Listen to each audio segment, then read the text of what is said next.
Walk into a real estate office with $100,000 and you will be handed a stack of forms. Walk in with $100 million and the forms disappear, along with the questions, the waiting, and eventually the office itself.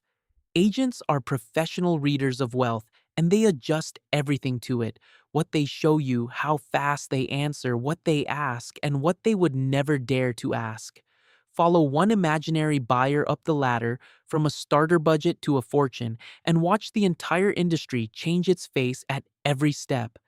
The $100,000 budget. At this level, you are the one being interviewed.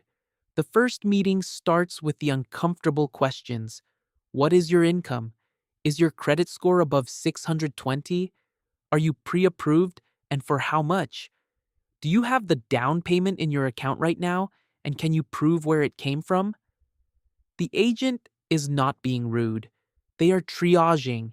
Buyers at this budget outnumber good listings, commissions are small, and half of these deals collapse over financing, so the agent protects their time first and your feelings second. What you are shown reflects it. Aging condos with high association fees, small houses beside the highway, fixer-uppers described with heroic vocabulary, foreclosures that smell of damp carpet, replies to your messages arrive in a day or two, showings happen when it suits the seller, and you may find yourself viewing a kitchen at noon on a workday because that was the only slot offered. You will hear the phrase, at your price point often, delivered gently, like a diagnosis, and yet, a good agent at this level is doing sacred work, putting a first set of keys into hands that have only ever paid rent, the $500,000 budget. $500,000 changes the temperature of the room. Now you are a solid mortgage-worthy client and the agent begins to sell to you instead of screening you. The questions soften into lifestyle research. Which school district do you prefer? How long a commute can you tolerate? Granite or quartz? You are shown real family houses with real yards, newer townhomes, sensible suburban streets where the neighbors wave. Coffee appears at meetings and so does a folder with your name printed on it. Your calls are returned the same day, and weekend showings are arranged around your schedule rather than the seller's. The financial questions do not vanish, but they change tone.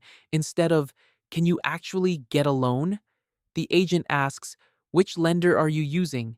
With the calm assumption that of course there is one. You are a customer now, not a risk.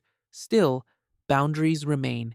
The agent gently steers you away from streets you cannot afford, and the phrase, slightly over budget, still functions as a wall.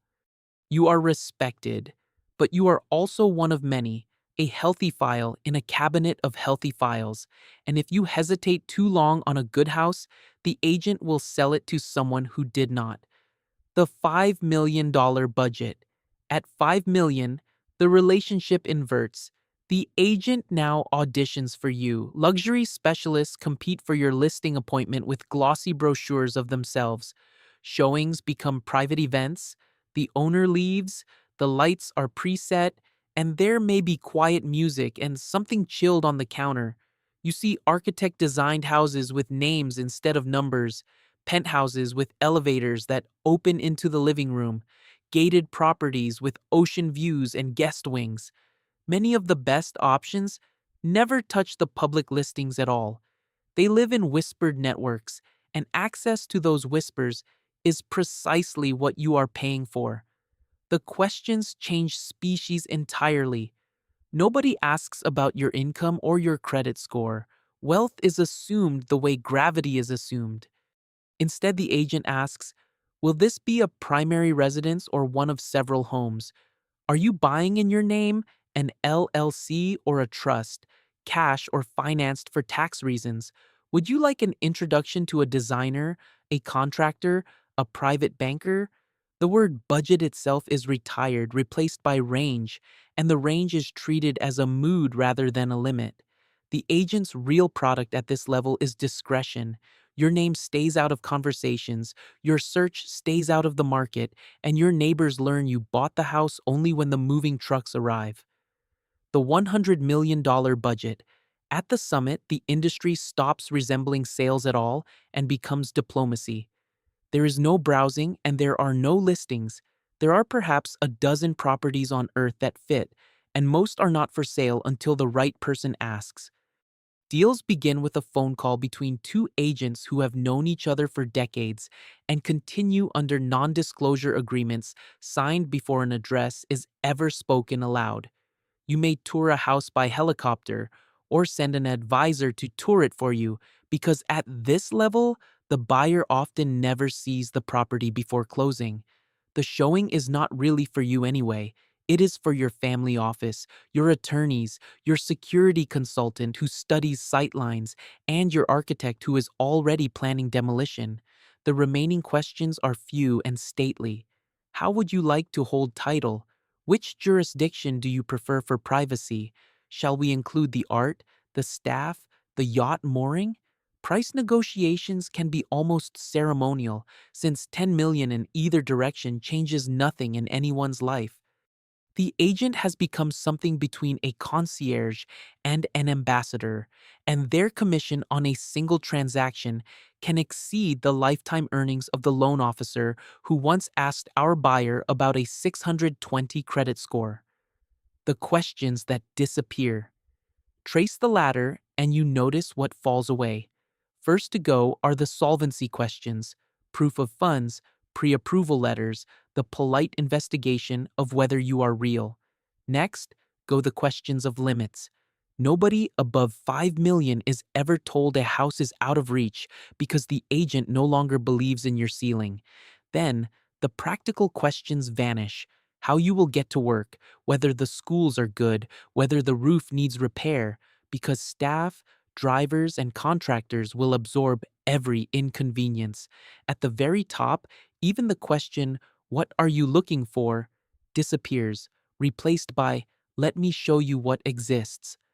The last question standing, at every level from $100,000 to $100 million, is the same one, asked with identical warmth in a cubicle and on a terrace above the sea.